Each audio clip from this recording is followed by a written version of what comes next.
Hello बच्चों, good morning. कैसे हो बच्चों? उम्मीद करता हूँ सब अच्छे होंगे। बच्चों घर पे हैं तो ऑब्वियस अच्छे हैं, बढ़िया खा रहे होंगे मस्ती के साथ। पढ़ाई भी करनी है, और पढ़ाई क्या करनी है तो जैसा कि वीडियो लेक्चर आपको मिल रहे हैं उसके साथ साथ आप लोग पढ़ते जाएंगे। तो बच्चों हम पढ़ रहे हैं टॉपिक मानव जनन। मानव में लैंगिक जनन पाया जाता है, और लैंगिक जनन के लिए हम जो सबसे इंपॉर्टेंट पॉइंट है युग्मक जनन को डिस्कस कर रहे थे, गैमेटोजेनेसिस, शुक्र जनन, अंड जनन। तो पिछली क्लास में हमने शुक्र जनन टॉपिक को कंप्लीट पढ़ लिया था। आज की क्लास से हम पढ़ेंगे बच्चों अंड जनन, oogenesis। तो चैप्टर का अगला बिंदु है अंड जनन।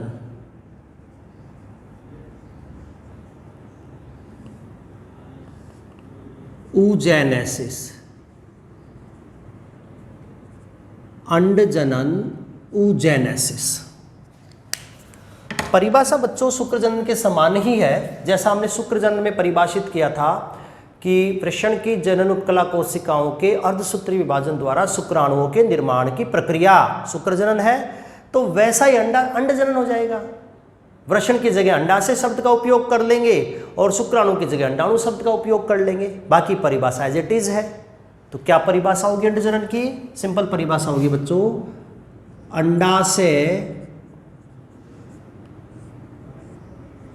की जनन उपकला कोशिकाओं, अंडाशय की जनन उपकला कोशिकाओं के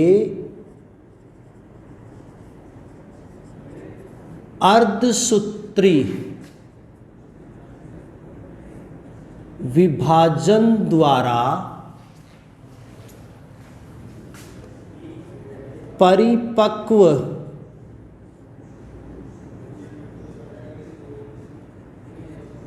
अंडाणु के निर्माण की प्रक्रिया, ये कहलाती है बच्चों अंड जनन। सिंपल परिभाषा है कि अंडाशय की जो जनन उपकला कोशिकाएं हैं, अंडाशय के अंदर पाई जाती हैं बच्चों जनन उपकला कोशिकाएं, इनमें कौन सा विभाजन होगा? अर्धसूत्री मेन है। बाकी पहले तो समसूत्री होता है संख्या बढ़ाने के लिए, बाद में अर्धसूत्री होगा। तो इस अर्धसूत्री विभाजन द्वारा मादा युग्मक अंडाणु के निर्माण की प्रक्रिया, ये कहलाती है बच्चों अंड जनन। बच्चों अंड जनन जो है, सामान्य अपन बात करें कि किशोरावस्था से प्रारंभ होता है तथा एक निश्चित आयु आने पर बंद हो जाता है। इंपॉर्टेंट पॉइंट है बच्चों। हम बात करें जनरल, सामान्यतः किशोरावस्था से प्रारंभ होता है अंड जनन, और जब एक निश्चित आयु आती है, जो भी जिस जाति में जो आयु होती है उस पर ये बंद हो जाता है। लेकिन यहाँ पर एक एक्सेप्शन है, एक अपवाद है।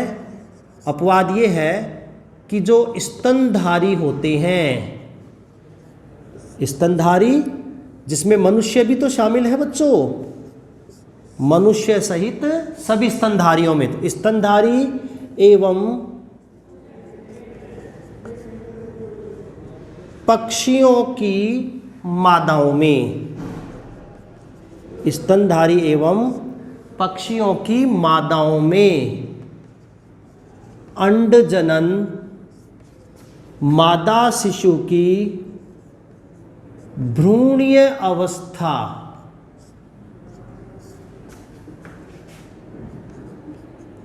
से ही प्रारंभ हो जाता है। इंपॉर्टेंट पॉइंट है बच्चों, यहां से भी नीट में क्वेश्चन पूछा जाता है कि वैसे तो अंडजन किशोरावस्था आने पर शुरू होगा, लेकिन स्तनधारी मनुष्य और बाकी पक्षियों में जो अंडजनन की प्रक्रिया है वो बच्चों मादा शिशु की किस अवस्था में प्रारंभ हो जाती है?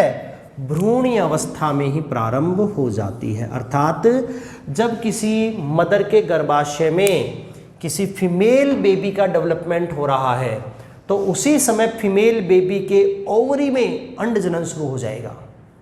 लेकिन साथ में ये भी ध्यान रखना है बच्चों, बट जो परिपक्व अंडाणु है, परिपक्व अंडाणु का निर्माण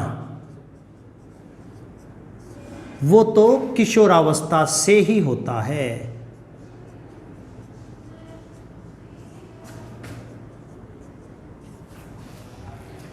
चाहे भ्रूणीय अवस्था से शुरू हो गया हो अंडजनन, पर खत्म नहीं होगा भ्रूणीय अवस्था में।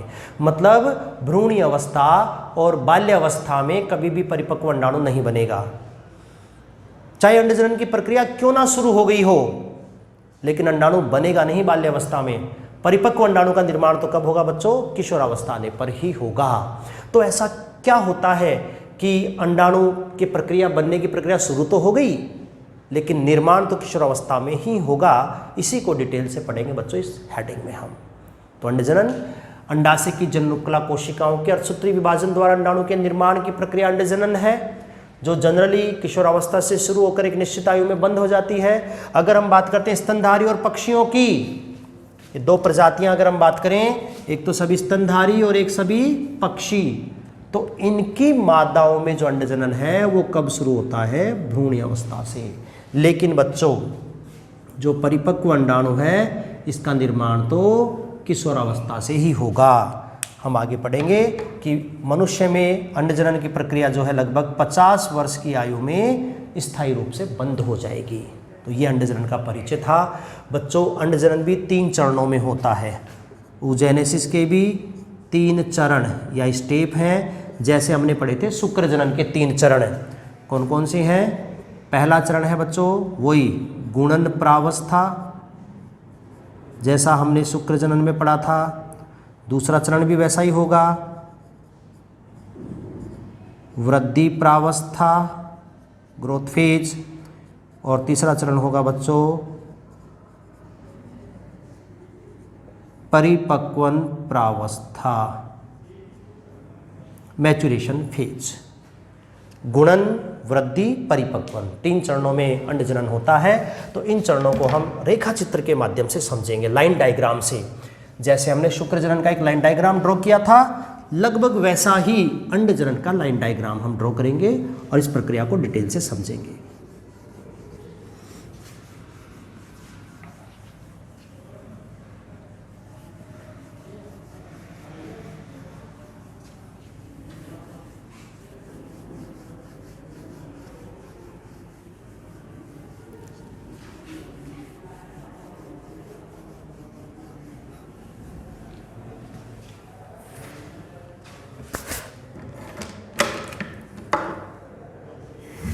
देखो बच्चों, अंडजनन की जो प्रक्रिया है कैसे क्या शुरू होती है, तो अभी मैंने बताया कि इसके लिए सबसे पहले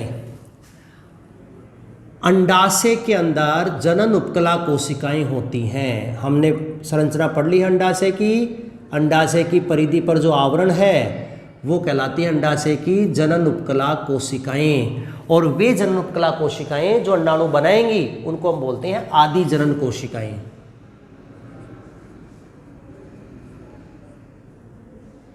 आदि जनन कोशिकाएं,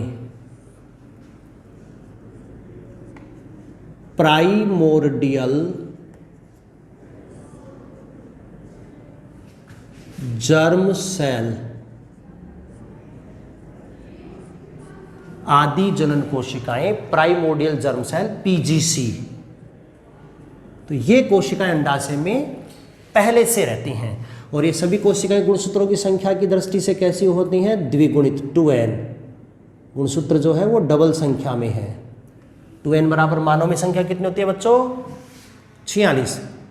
2n को बोलते हैं बच्चों गुणसूत्रों की द्विगुणित अवस्था। और मानव में गुणसूत्रों की द्विगुणित अवस्था में गुणसूत्रों की संख्या कितनी होती है? 46। तो अंडाशय की प्रत्येक कोशिका इंक्लूडिंग प्राइमोर्डियल जर्म सेल 46 गुणसूत्रों युक्त होती हैं। जब मादा शिशु का निर्माण हो रहा होता है तो उसमें अंडाशय बनेगा ऑब्वियसली। तो जिस समय अंडाशय बनता है बच्चों, उसी समय ये जनन उपकला विभाजन कर लेती है और विभाजन करके ये बहुत सारी लाखों की संख्या में नई कोशिकाएं बनाती है, 1 से 2, 2 से 4, 4 से 8। उन कोशिकाओं को बोलते हैं ओवम मदर सेल या कहेंगे ऊगोनिया। समझेंगे इस प्रकार से। ये कोशिकाएं भ्रूणी अवस्था में ही विभाजन करेंगी। एक कोशिका के विभाजन से 2 बन जाएंगी, फिर ये दोनों फिर वापस विभाजन करेंगी, तो इन दोनों के विभाजन से 2 से 4 बन जाएंगी। 1 से 2 बन गई, 2 से 4 बन गई, 4 से 8 बन गए। ऐसे लगातार विभाजन होता रहेगा। और ये जो सारे विभाजन जो हो रहे हैं बच्चों, ये कौन से हैं? ये सब है समसूत्री विभाजन। ये सब के सब विभाजन कैसे होते हैं? समसूत्री।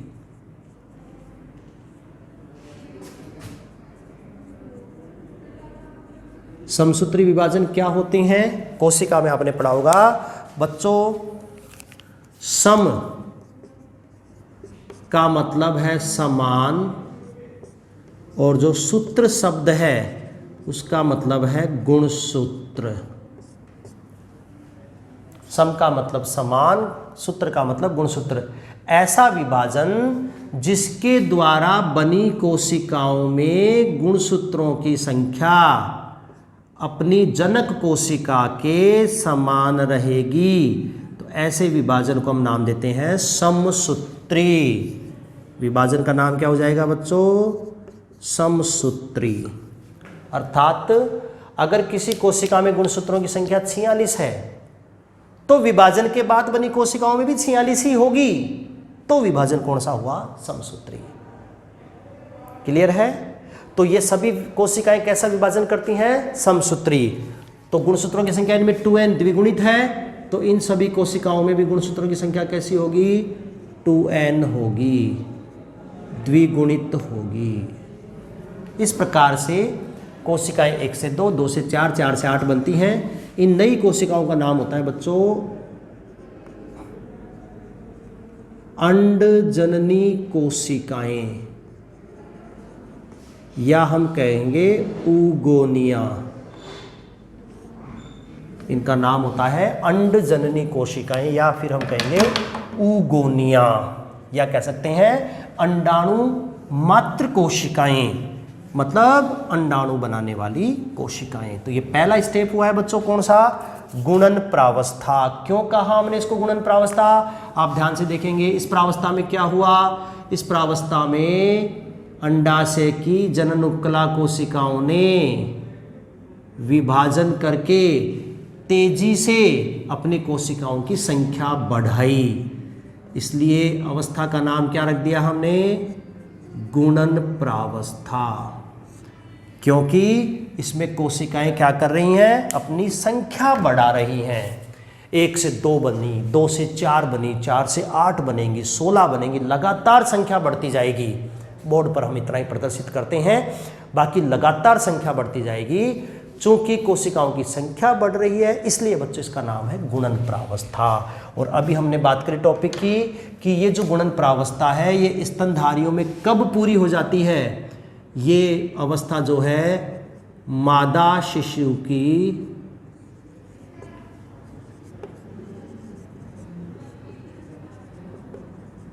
भ्रूणीय अवस्था में पूर्ण हो जाती है। इंपॉर्टेंट पॉइंट है बच्चों, ये जो गुणन प्रावस्था है, ये प्रावस्था मादा शिशु की भ्रूणीय अवस्था में ही पूरी हो जाती है।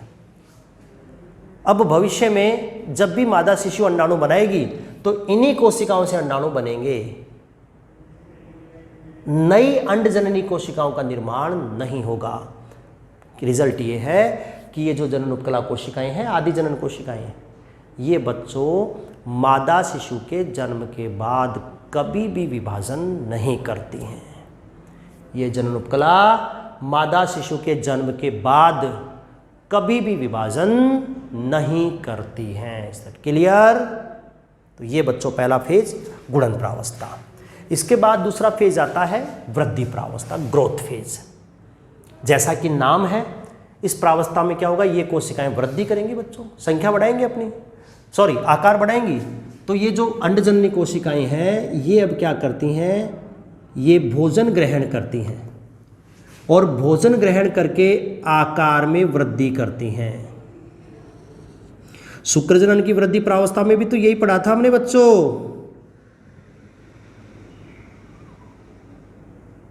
यही तो पढ़ा था हमने शुक्रजनन की वृद्धि प्रावस्था में।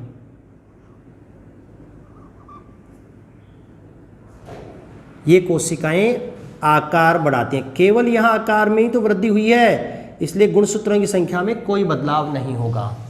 गुणसूत्र पहले भी द्विगुणित थे तो अभी भी द्विगुणित होंगे। तो ये कोशिकाएं आकार बढ़ा लेंगी, चूंकि यहां आकार में वृद्धि हुई है इसलिए इस प्रावस्था को हम नाम देंगे बच्चों वृद्धि प्रावस्था, ग्रोथ फेज। ये है दूसरी प्रावस्था, वृद्धि प्रावस्था, ग्रोथ फेज। और वृद्धि करने के बाद अब जो अंडजननी कोशिकाएं हैं इनका नाम हो जाता है प्राथमिक अंडक कोशिका। प्राथमिक अंडक कोशिका, प्राइमरी oocyte, ये नाम हो जाता है। और ये भी गुणसूत्रों की संख्या की दृष्टि से द्विगुणित है। अब यहाँ थोड़ा सा एक अलग से आपको बात ध्यान रखनी है, वो ये है बच्चों कि जो जंतु अंडयुज होते हैं, अंडयुज का मतलब जो अंडे देते हैं, तो उन जंतुओं की वृद्धि प्रावस्था लंबे समय की होती है और उनका oocyte बहुत ज़्यादा आकार बढ़ाता है। जो जरायुज होते हैं उनमें आकार ज़्यादा नहीं बढ़ता बच्चों वृद्धि प्रावस्था के दौरान oocyte का, लेकिन जो जंतु अंडयुज होते हैं, जो अंडे देते हैं, उनकी वृद्धि प्रावस्था में आकार बहुत ज़्यादा बढ़ जाता है। कौन होते हैं अंडयुज जंतु? वे जंतु जिनमें मादाएं अंडे देती हैं अपने शरीर से बाहर और उसी अंडे के अंदर भ्रूण बनेगा शरीर से बाहर, ऐसे जंतुओं को हम अंडयुज कहते हैं। और बच्चों धरती पर ज़्यादातर जीव अंडयुजी होते हैं। अगर हम वर्गीकरण के पॉइंट ऑफ व्यू से बात करें तो अधिकांश नॉन कॉर्डेट्स अंडयुज होते हैं। कॉर्डेट्स में सबसे पहला मुख्य वर्ग है पिसीज महावर्ग, जिसमें मछलियाँ आती हैं। अधिकांश मछलियाँ अंडयुज हैं, उभयचर अंडयुज हैं, सरीसृप अंडयुज हैं, पक्षी अंडयुज हैं, केवल स्तनधारी होते हैं बच्चों जरायुज। अपवाद स्वरूप हर वर्ग में कुछ न कुछ जरायु जंतु जरूर आते हैं, पर मोटे तौर पर हम समूह की बात करें तो केवल स्तनधारियों का ही ऐसा समूह है जो जरायुज होता है। तो धरती पर ज़्यादातर जंतु अंडयुज हैं और अंडयुज जंतुओं की वृद्धि प्रावस्था के दौरान यहाँ वृद्धि बहुत ज़्यादा होती है। उसका कारण है बच्चों एक प्रावस्था जिसका नाम है पीतक जनन प्रावस्था। तो वृद्धि प्रावस्था हम बात करते हैं अंडयुज जंतुओं की। वृद्धि प्रावस्था के दौरान पीतक जनन होता है।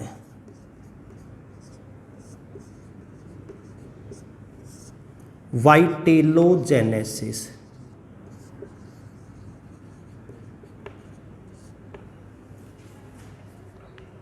अगर ये वृद्धि प्रावस्था अंडयुज जंतुओं की है तो इनमें क्या होगा इस प्रावस्था के दौरान पीतक जनन, वाइटेलोजेनेसिस। पीतक जनन क्या होता है? योक या पीतक या योक का निर्माण। इस प्रावस्था में पीतक या योक का निर्माण होगा। वो पीतक बनकर इसके अंदर भर जाता है और उसको रखने के लिए इसको अपना आकार बड़ा करना होता है। अब बात ये आती है कि साहब अंडयुज जंतुओं में पीतक क्यों बनता है, योक क्यों बनता है और कहाँ से बनता है? तो बच्चों योक का सबसे पहले निर्माण कहाँ होता है? इसका जो निर्माण है वो कहाँ होता है, संश्लेषण कहाँ होता है? तो बच्चों इसकी जो अधिकांश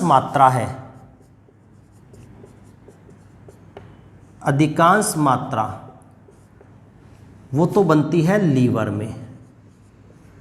जो माता अंडे बना रही है, जो फीमेल अंडे बना रही है, उस फीमेल के यकृत में बनेगा इसका ज़्यादातर मात्रा तो पीतक की। और इसकी जो कुछ मात्रा है वो बनाता है स्वयं अंडाणु।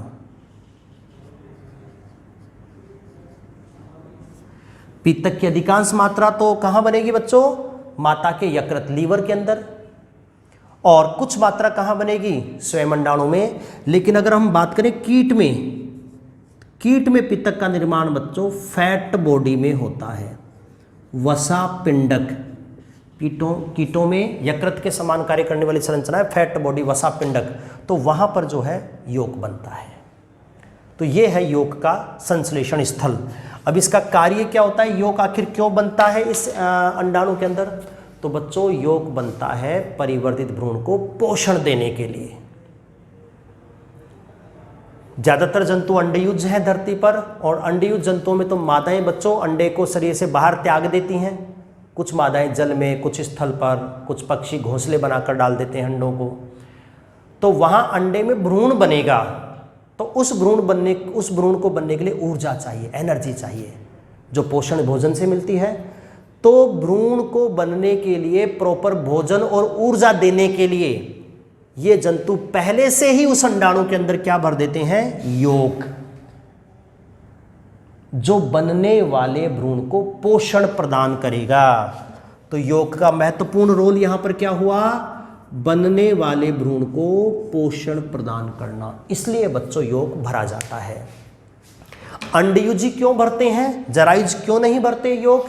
इसका कारण है बच्चों कि जरायुज जंतुओं में भ्रूण का निर्माण तो गर्भाशय में होता है, और गर्भाशय में अपरा प्लासेंटा एक संरचना बनती है जिसके माध्यम से परिवर्तित भ्रूण माता के रुधिर से पोषण ग्रहण कर लेता है। माता के रुधिर पर निर्भर करता है वो पोषण के लिए, इसलिए उसको यौक भरने की जरूरत नहीं है। बट अंडयुज जंतुओं में तो बच्चों अंडे बाहर त्याग दिए जाएंगे, तो कहीं से कोई पोषण नहीं मिलने वाला उनको। तो अंडे के अंदर जो भोजन पैक किया जाएगा वो ही भोजन उस भ्रूण के परिवर्धन के लिए ऊर्जा देगा। तो यौक का जो संश्लेषण है वो अंडजनन की किस प्रावस्था में होता है? वृद्धि प्रावस्था में। किन में होता है? केवल अंडयुज जंतुओं में। यौक निर्माण की प्रक्रिया वाइटेलोजेनेसिस है। कहाँ होता है? यौक की अधिकांश मात्रा लीवर में बनती है और कुछ मात्रा स्वयं अंडाणु बनाता है, और कीटों में ये फैट बॉडी में बनता है। तो ये था बच्चों वृद्धि प्रावस्था, ग्रोथ फेज। इस यौक के भरने के कारण अंडयुज जंतुओं की जो वृद्धि प्रावस्था है वो बहुत लंबी अवधि की हो सकती है, और दूसरी बात इसमें वृद्धि भी काफ़ी ज़्यादा होती है।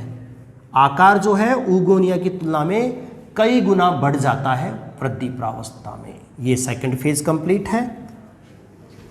इसके बाद आती है बच्चों थर्ड स्टेज, अंडजनन का तीसरा चरण, परिपक्वन प्रावस्था।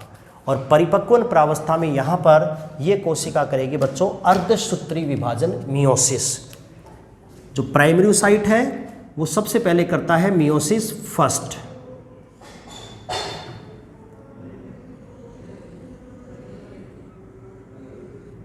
यहां पहले विभाजन तो कौन सा होगा बच्चों? Meiosis first. आप ध्यान से देखेंगे तो मैंने मियोसिस फर्स्ट के बाद जो कोशिकाएं बनाई हैं उनमें दोनों में गुणसूत्रों की संख्या तो n लिखी है 2n की बजाय, और आकार भी छोटा बड़ा बनाया, एक बड़ी बनाई, एक छोटी कोशिका बनाई है। तो यहाँ पर विभाजन कौन सा मैंने प्रदर्शित किया है? यहाँ पर प्रदर्शित किया है अर्धसूत्री प्रथम।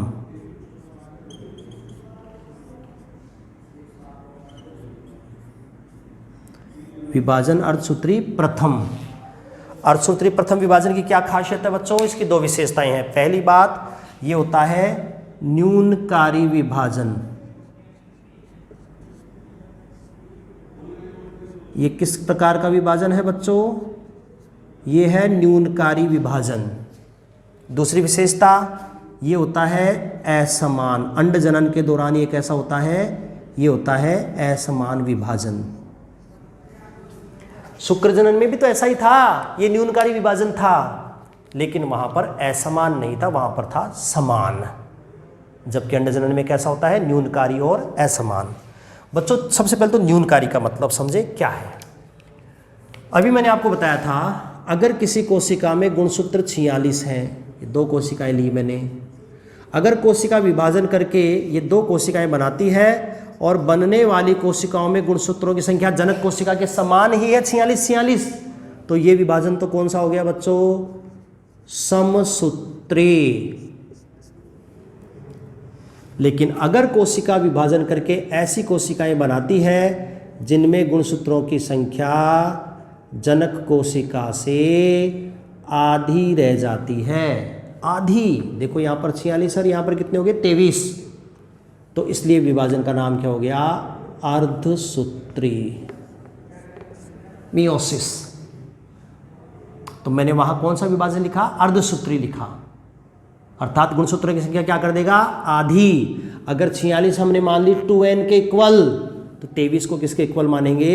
n के इक्वल मानेंगे। तो ये तो हो गया अर्धसूत्री। दूसरी बात, एक कोशिका मैंने छोटी बनाई, एक बड़ी बनाई, तो कैसा हो गया? असमान। तो बच्चों मियोसिस फर्स्ट कैसा होता है? मियोसिस फर्स्ट होता है एक तो न्यूनकारी विभाजन, जिसके द्वारा आधे गुणसूत्रों वाली कोशिकाओं का निर्माण होगा, जिनको अगुणित कोशिकाएं बोलेंगे। और दूसरा ये होता है बच्चों असमान। असमान होने के कारण एक तो बड़ी कोशिका बनती है, उस बड़ी कोशिका को हम नाम देते हैं द्वितीयक अंडक कोशिका।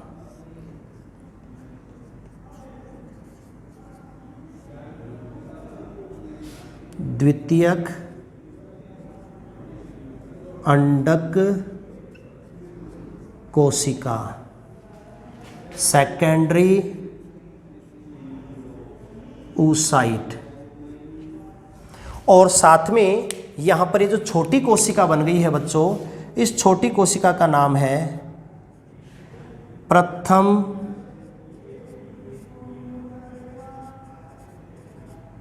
ध्रुवकाय,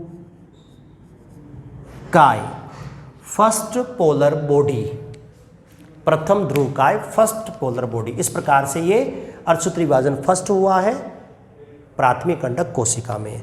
बच्चों आपने सेल डिवीजन में पढ़ा होगा कि जब कोई कोशिका अर्धसूत्री विभाजन करती है तो सदैव 2 चरणों में करती है, पहले फर्स्ट और उसके बाद सेकंड। इसलिए हम कहते हैं कि जब कोई एक कोशिका अर्धसूत्री विभाजन करती है तो 1 से 4 कोशिकाएं बनाती है, क्योंकि अर्धसूत्री सदैव 2 स्टेप में होगा, पहले फर्स्ट और उसके बाद सेकंड। तो यहां पर बच्चों ये कोशिका कौन सी? द्वितीयक अंडक कोशिका, ये करेगी अर्धसूत्री द्वितीय। अर्धसूत्री द्वितीय बच्चों न्यूनकारी नहीं होता, लेकिन असमान जरूर होता है। अर्थात यहां पर भी एक तो बनेगी बड़ी कोशिका,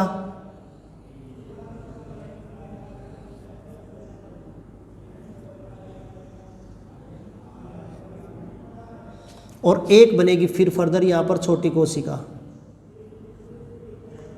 है दोनों की दोनों एन अगुणित। कौन से विभाजन से हुआ है ये हुआ है बच्चों अर्धसूत्री द्वितीय। इस विभाजन का हम यहां पर नाम देंगे अर्धसूत्री द्वितीय, सेकंड। अर्धसूत्री द्वितीय ये बच्चों न्यूनकारी तो होता नहीं है, लेकिन असमान जरूर होता है, असमान। अर्थात एक कोशिका बड़ी और एक छोटी। जो बड़ी कोशिका बनती है उसको हम नाम देंगे मादा युग्मक अंडाणु।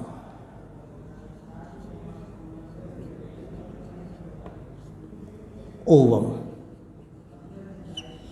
और जो छोटी कोशिका बनती है उसको हम नाम देंगे बच्चों द्वितीयक ध्रुवकाय।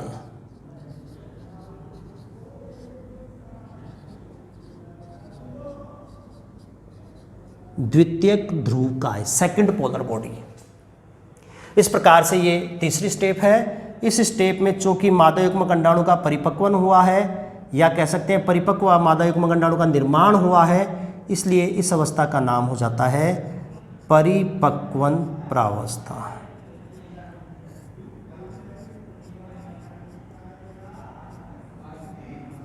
परिपक्वन प्रावस्था। इस प्रकार से बच्चों फ्लो चार्ट के माध्यम से हमने समझने का प्रयास किया है कि मादाओं में अंड जनन की प्रक्रिया कैसे होती है। हम टॉपिक बात कर रहे हैं मादाओं में अंड जनन। मादा युग्मक अंडाणु के निर्माण की प्रक्रिया अंडजनन होती है। अंडजनन में सबसे पहले गुणन प्रावस्था, अंडाशय की जननोत्कला कोशिकाएं तेजी से समसूत्री विभाजन करके लाखों की संख्या में अंडजननी कोशिकाएं उगोनिया बनाती हैं। चूंकि संख्या वृद्धि हो रही है कोशिकाओं की, इसलिए नाम क्या हमने दिया, गुणन प्रावस्था। और बच्चों ये प्रावस्था स्तनधारी और पक्षियों में कब पूरी हो जाती है, मादा शिशु की भ्रूण अवस्था में पूरी हो जाती है, अर्थात जन्म के बाद कभी भी अंडाशय की जननोत्कला विभाजन नहीं करती है। एक बार जितनी उगोनिया बन गई हैं, भविष्य में इन्हीं उगोनिया से मादा युग्मक अंडाणु बनेगा। सेकंड पॉइंट, उगोनिया भोजन ग्रहण कर आकार बढ़ाती हैं, तो अवस्था का नाम प्राथमिक अंडक कोशिका, प्राइमरी ओसाइट। चूंकि आकार बढ़ा तो वृद्धि प्रावस्था। अंडयुज जंतुओं की वृद्धि प्रावस्था में पीतक भी इसमें भर दिया जाता है, इसलिए आकार ज्यादा बढ़ता है, जबकि स्तनधारियों में पीतक नहीं बनता तो आकार तुलनात्मक कम बढ़ता है। तीसरा चरण परिपक्वन प्रावस्था, इसमें क्या होगा, प्राथमिक ओसाइट परिपक्वन विभाजन करता है। अर्धसूत्री विभाजन को परिपक्वन विभाजन भी बोलते हैं। परिपक्वन विभाजन प्रथम, परिपक्वन विभाजन द्वितीय। जब प्रथम विभाजन होता है वो न्यूनकारी और असमान है, इसके फलस्वरूप एक बड़ी कोशिका द्वितीय कंडक कोशिका और छोटी कोशिका प्रथम ध्रुवकाय। बच्चों ये जो प्रथम ध्रुवकाय है ये अंडाशय में नष्ट हो जाती है, इसका आगे कोई डेवलपमेंट नहीं होता, जबकि जो द्वितीय कंडक कोशिका है ये आगे डेवलप होती है अंडाणु में। लेकिन यहां पर भी एक महत्वपूर्ण पॉइंट है, वो ये है कि जब अंडोत्सर्ग होता है, अर्थात अंडाशय से जब अंडाणु बाहर निकलता है, तो बच्चों वो इसी अवस्था में बाहर निकलता है, सेकेंडरी ओसाइट अवस्था में। मतलब ये वाली स्टेप जो है वो अंडाशय के अंदर पूरी नहीं होती। ये लास्ट जो मियोसिस सेकंड है ना, अर्धसूत्री द्वितीय, ये अंडाशय के बाहर अंडवाहिनी में होता है। तो अंडोत्सर्ग के समय मादा युग्मक अंडाणु किस अवस्था में है, वो है द्वितीयक अंडक कोशिका में। कुल मिलाकर उसने सिर्फ एक ध्रुवकाय को अलग करके अपने आप को द्वितीयक में बदल दिया था, इसी समय अंडोत्सर्ग हो जाएगा। ये द्वितीयक ओसाइट अंडवाहिनी में प्रवेश करता है, फैलोपियन ट्यूब में। अंडवाहिनी में जाकर अगर इसमें शुक्राणु प्रवेश कर जाता है, मतलब निषेचन हो जाता है, तब ये अपना अर्धसूत्री द्वितीय पूरा करेगा वहीं अंडवाहिनी में। अगर इसने मियोसिस सेकंड पूरा कर लिया, कब पूरा करेगा, जब निषेचन होगा। हालांकि निषेचन से पहले करता है, पर करता निषेचन के समय ही है, तो मियोसिस सेकंड पूरा करेगा अर्धसूत्री द्वितीय। अर्धसूत्री द्वितीय पूरा करने पर अब ये अंडाणु में बदल जाएगा मादा युग्मक में, और साथ में एक छोटी ध्रुवकाय और रिलीज करेगा। ये ध्रुवकाय फैलोपियन ट्यूब में बनेगी, जो फैलोपियन ट्यूब में नष्ट हो जाएगी। तो इस प्रकार से अंडाणु बन जाता है मादा युग्मक अंडाणु। यहाँ पर बच्चों आपको ये ध्यान रखना है कि मियोसिस फर्स्ट कहाँ होता है, अंडाशय के अंदर। मियोसिस सेकंड कहाँ होता है, अंडाशय के बाहर। पोलर बॉडी फर्स्ट कहाँ बनती है, अंडाशय में। पोलर बॉडी सेकंड कहाँ बनती है, अंडाशय के बाहर अंडवाहिनी में। असमान क्यों हुआ, ये छोटी रे बड़ी क्यों बनी, ताकि ज़्यादा से ज़्यादा कोशिका द्रव्य मादा युग्मक में भरा जा सके, क्योंकि जो भ्रूण बनाने की मुख्य जिम्मेदारी है वो बच्चों मादा युग्मक अंडाणु की होती है, ना कि शुक्राणु की। शुक्राणु तो केवल इसको निषेचित करके पुनः द्विगुणित अवस्था की स्थापना करता है, बाकी एम्ब्रियो का जो मेन भाग बनाने की जिम्मेदारी है वो अंडाणु की होती है। इसलिए ज़्यादा से ज़्यादा कोशिका द्रव्य अंडाणु के अंदर भरा जा सके, इसलिए विभाजन असमान होता है। तो ये था बच्चों अंडजनन। वही दो सिंपल क्वेश्चन यहाँ पर भी बनेंगे जो हमने शुक्र जनन में डिस्कस किए थे। एक तो ये है कि कौन कौन सी अवस्थाएं अगुणित हैं, n है, और कौन कौन सी द्विगुणित 2n है। तो सिंपल है बच्चों, फ्लो चार्ट में देख सकते हो आप लोग। सभी जननोत्कला कोशिकाएं, सभी अंडजननी कोशिकाएं उगोनिया, और साथ में प्राथमिक अंडक कोशिका, इन सब के अंदर हमने 2n लिखा, ये सब के सब द्विगुणित है। और जब अर्धसूत्री प्रथम पूरा होने के बाद ये दो बनती हैं, प्रथम ध्रुवकाय और द्वितीय कंडक कोशिका, ये अगुणित है। इसके बाद ये जो दोनों कोशिकाएं बनी हैं, अंडाणु और द्वितीय ध्रुवकाय, ये भी अगुणित है। तो बच्चों सेकेंडरी ओसाइट, द्वितीय कंडक कोशिका और अंडाणु दोनों ध्रुवकाय ये तो होते हैं अगुणित, और बाकी संरचनाएं होती हैं द्विगुणित। दूसरा क्वेश्चन कि एक प्राथमिक अंडक कोशिका से कितना अंडाणु बनेगा। तो बच्चों चार्ट में देख सकते हैं एक ही बनेगा। एक प्राथमिक अंडक कोशिका से एक ही अंडाणु बनता है, साथ में 2 बनती हैं ध्रुवकाय। तो ये 2 क्वेश्चन यहाँ अंडजनन से संबंधित पूछे जाते हैं। तो इसके बाद बच्चों अंडजनन का जो मुख्य फ्लो चार्ट है वो मैंने आपको कंप्लीट कर दिया है। अब हम अलग से टॉपिक स्टार्ट करते हैं, वो है मानव में अंडजनन। ये तो बच्चों अंडजनन का जनरल परिचय था। अब हम मनुष्य के पॉइंट ऑफ व्यू से इसको पढ़ेंगे। तो हमारा टॉपिक है मानव मतलब स्त्रियों में अंडजनन।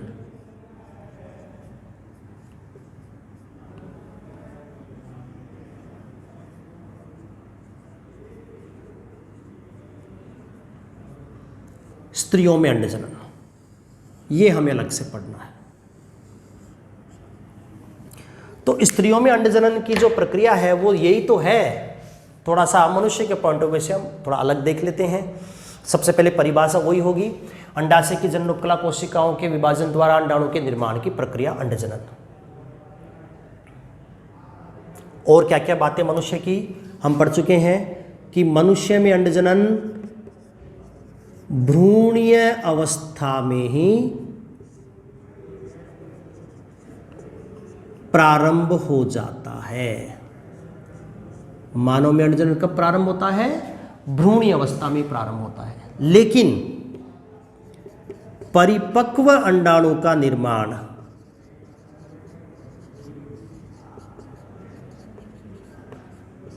तो कब होता है? वो होता है किशोरावस्था आने पर। परिपक्व अंडाणु का निर्माण तो किशोरावस्था आने पर ही होगा। बच्चों कैसे होता है? तो वही 3 चरण हैं, गुणन प्रावस्था, वृद्धि प्रावस्था और परिपक्वन प्रावस्था। सबसे पहले हम बात करते हैं गुणन प्रावस्था की। बिल्कुल ऐसा कैसा होगा कि मादा शिशु की भ्रूणीय अवस्था में जनन उपकला तेजी से समसूत्री विभाजन करती है। 1 से 2, 2 से 4, 4 से 8 करके लाखों की संख्या में क्या बनाती है? अंडजननी कोशिकाएं। तो पहला क्या होता है बच्चों? गुणन प्रावस्था। और गुणन प्रावस्था में क्या होगा? जो अंडाशय की जनन उपकला है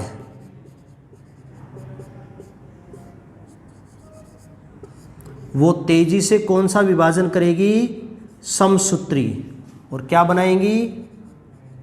अंडजननी कोशिकाएं, ओवम मदर सेल या कह सकते हैं उगोनिया। कितनी बनाएंगी? प्रत्येक अंडाशय में 20 लाख। इनकी संख्या कितनी होती है? प्रत्येक ओवरी, प्रत्येक अंडाशय में 20-20 लाख बनाती है। तो एक नई बात क्या आई कि भ्रूणीय अवस्था में शुरू हो जाएगी ये गुणन प्रावस्था, और उसी समय अंडाशय की जनन उपकला समसूत्री विभाजन करके प्रत्येक अंडाशय में लगभग 20-20 लाख क्या बनाएगी? ये उगोनिया बनाएगी। बच्चों जन्म के बाद कभी भी जनन उपकला विभाजन नहीं करेगी। इंपॉर्टेंट पॉइंट है। मतलब गुणन अवस्था एक बार होने के बाद दोबारा कभी नहीं होगी। तो जन्म के बाद कभी भी उगोनिया दोबारा विभाजन नहीं करेगी। इस कारण से जनन उपकला कभी विभाजन नहीं करेगी। इस कारण से ना तो नई उगोनिया बनेंगी ना इनकी संख्या में वृद्धि होगी। तो जन्म के बाद नई उगोनिया का निर्माण नहीं होगा, ना ही इनकी संख्या बढ़ेगी। बस एक बार जितनी उगोनिया बन गई हैं उन्हीं उगोनिया से भविष्य में क्या बनेगा? अंडाणु। यही कारण है बच्चों कि अंडजनन लगभग 50 वर्ष की आयु आते आते बंद हो जाएगा। क्यों? क्योंकि एक बार ही बनी थी अंडजननी कोशिकाएं भ्रूणीय अवस्था में। जिस आयु में अंडाशय की उगोनिया खत्म हो गई, चाहे वो 50 साल की आयु हो, चाहे वो 45 साल की आयु हो, जब ये उगोनिया अंडाशय में खत्म हो जाएंगे तो उसी समय अंडजनन जो है बंद हो जाएगा स्त्रियों में। तो ये गुणन प्रावस्था होती है मनुष्य मादाओं में, मादा शिशु की भ्रूणीय अवस्था में।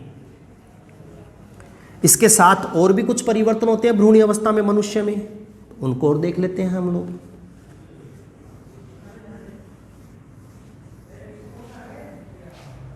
थोड़ा सा मैं नाम पास में लिख देता हूं ताकि मुझे स्पेस मिल जाए।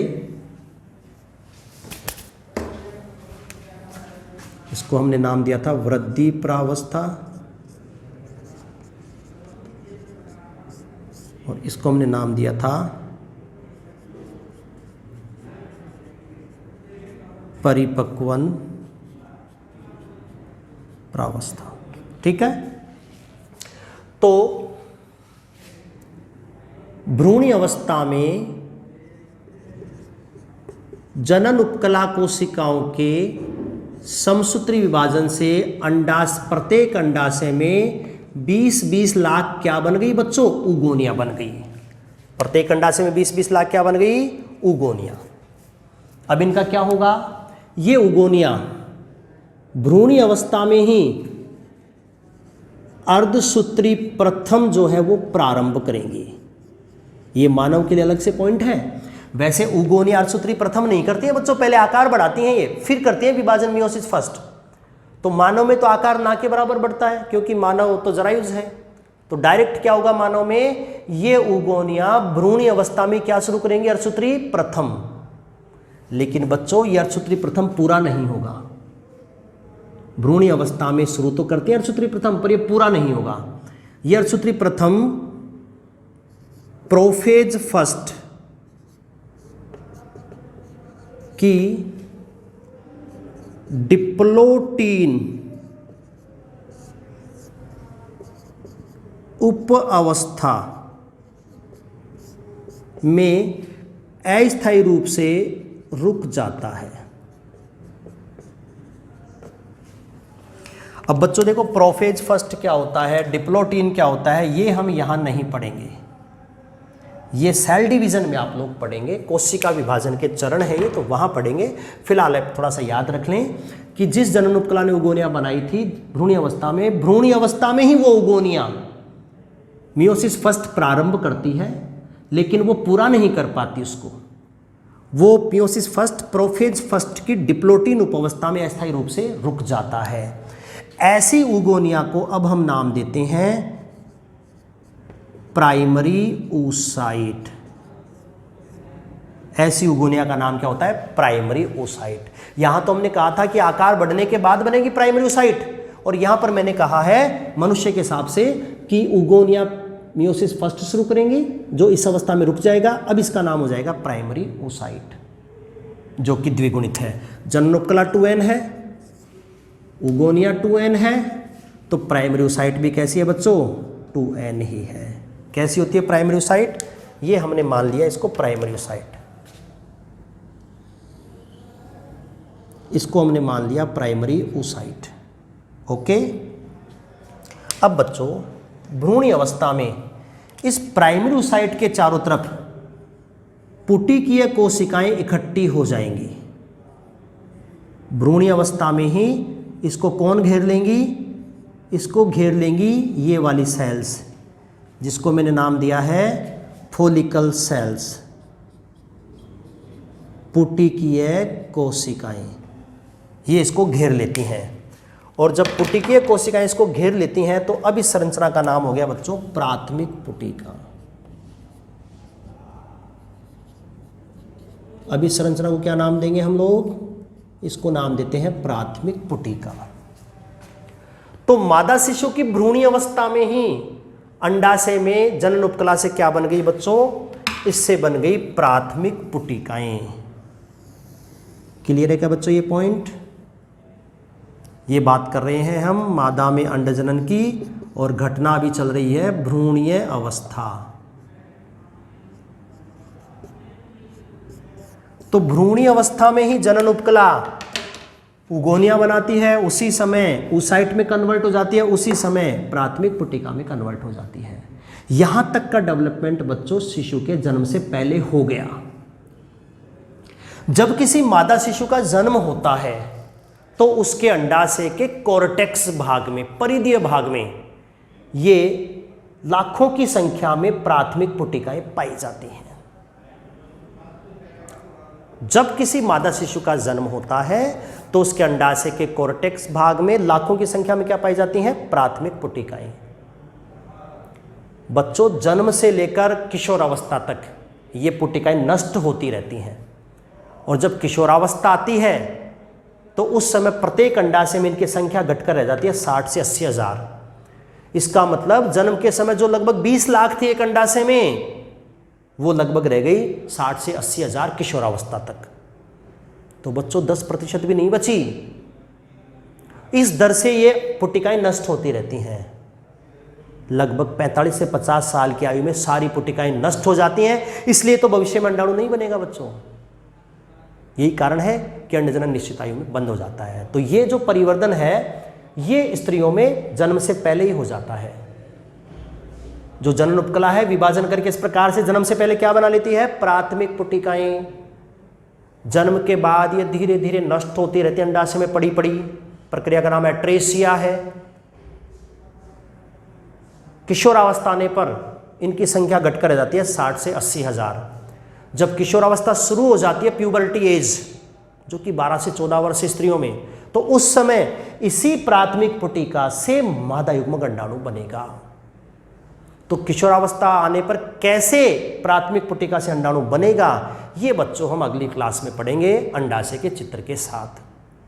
तो अगली क्लास का हमारा टॉपिक है स्त्रियों में अंडजनन किशोरावस्था के बाद की घटनाएं, साथ में अंडाशय का चित्र। थैंक यू बच्चों।